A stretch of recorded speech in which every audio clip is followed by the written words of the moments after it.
Hi hello வணக்கம். Sun டிவியில் ஒளிபரப்பாகும் எதிர்நீச்சல் தொடரில் இன்றைய எபிசோடுக்கான ப்ரமோ வெளியாகியுள்ளது. கரிகாலனையும் அவனுடைய கூட்டாளிகளையும் அழைத்து கொண்டு ராமசாமியும் கிருஷ்ணசாமியும் சித்தார்த்தை தேடி அலைகிறார்கள். அப்போது நந்தினி மற்றும் ரேணுகா பொருட்கள் வாங்குவதற்காக சென்று திரும்புவதை பார்த்து விடுகிறார்கள்.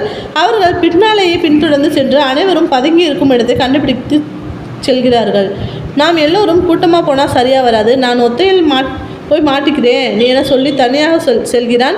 நீ மட்டும் கோட்டையை விட்டுட்டு வந்து நாங்களே மிதித்து கொண்டுடுவோம் என ராமசாமி கரிகாலனை மிரட்டி அனுப்புகிறான். ஈஸ்வரி நந்தினி ஃபோன் செய்து அவர்கள் எங்கு இருக்கிறார்கள், என்ன நடந்தது என்பதை பற்றி விசாரிக்கிறார்கள்.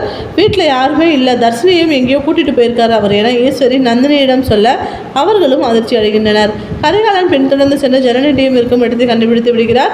போலீஸுக்கு சென்று சித்தார்த்தை கடத்தி கொண்டு போய் வைத்து மிரட்டி கல்யாணம் செய்து வைக்க திட்டம் போட்டு இருக்கிறார்கள் என சொல்லி புகார் கொடுக்கிறார்கள். போலீஸ் சென்று சித்தார்த்தை விசாரிக்கிறார்கள். அவன் என்ன உளறி வைக்கப் போகிறான் என தெரியாமல் அனைவரும் அதிர்ச்சியில் இருக்கிறார்கள். அந்த பையன் மேஜர், அவன் விருப்பப்படி கல்யாணம் பண்ணி வைக்கிறதுக்காக தான் அவன் என் கூட வந்து இருக்கான் என ஜனனி போலீஸ் இன்ஸ்பெக்டரிடம் சொல்ல அவரும் சித்தார்த்திடம் நீர் விருப்பப்பட்டாப்பா வந்தா என கேட்கிறார்.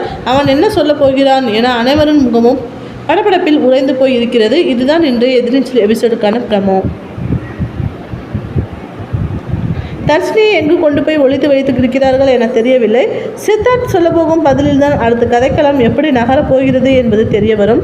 பரபரப்பான கட்டத்தில் ஒளிபரப்பாகும் எதிர்நீச்சல் தொடர் சன் டிவி ரசிகர்களின் ஆர்வத்தை தூண்டியுள்ளது.